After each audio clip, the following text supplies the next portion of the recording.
American F-22 jets intercepted 2 Russian strategic bombers dispatched to the air defense zone near Alaska on Friday, U.S. Northern Command said.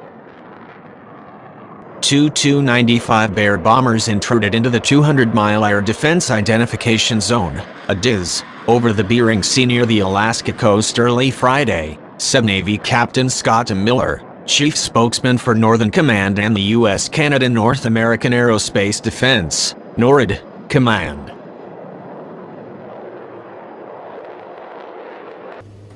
At approximately 10 a.m. Eastern Time, 2 Alaskan-based NORAD F-22 fighters intercepted and visually identified 2 Russian Tu-95 Bear long-range bomber aircraft flying in the air defense identification zone off the western coast of Alaska, north of the Aleutian Islands, Miller told the Washington Free Beacon. The Russian bombers, which are nuclear-capable, did not enter sovereign U.S. or Canadian airspace, he added. Miller said there was no unusual activity related to the encounter and there were no communications between the F-22s and bombers. The bombers were flying in international airspace and flying according to international norms, he said. NORAD continues to monitor all air activity emanating from within and outside North American airspace, Miller said. The spokesman provided no further details on the mission of the Russian bombers. The latest bomber incursion appears to be part of a pattern of Russian nuclear coercion aimed at the United States.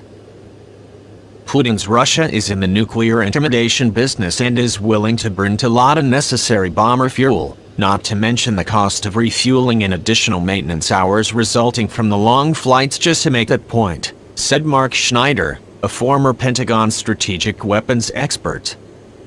Threatening people with nuclear weapons is Russia's national sport. A little over a year ago, 2 Bear bombers flew inside the DIZ near Alaska and were accompanied by 2 Russian Su-35 flanker fighter jets.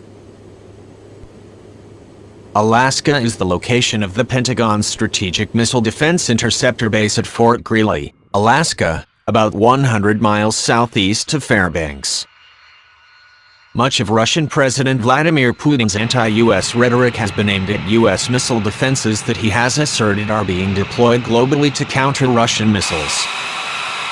The Pentagon has said U.S. missile defenses are not targeting Russian forces but are designed to counter North Korean ICBMs and future Iranian long-range missiles. Fort Greely houses most of the 44 long-range ground-based interceptors capable of knocking out intercontinental ballistic missiles. Other GBI interceptors are deployed at Vandenberg Air Force Base, California. Bear bombers are equipped with Kh-55 air-launched cruise missiles as well as 2 of Russia's newer and more potent cruise missiles, the conventionally armed Kh-101 and the nuclear-tipped Kh-101. In June 2012, Russian bombers practiced simulated missile strikes on U.S. missile defense sites in Alaska as part of a major strategic nuclear forces exercise.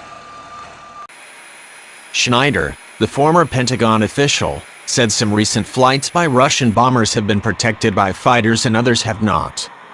Irrespective of this, my perception is that the bomber combat patrols, as Putin called them when he started them in 2007, were not realistic training for attack but rather nuclear intimidation flights, Schneider said. When you have nuclear-armed Kh-55, Kh-102, and nuclear-capable Kh-101 cruise missiles with ranges from thousands of kilometers to about 5,000 kilometers, it makes no sense to fly the bombers close enough to be intercepted, he said. The reason Russian military forces conducted DIZ intrusion flights is that if they stayed further away there would be no intimidation effect and probably no new coverage of the flights, Schneider said. Earlier this month, a Russian Su-27 fighter jet made an unsafe intercept of a Navy P-8 surveillance aircraft over the Baltic Sea. The Su-27 flew within 20 feet of the P-8.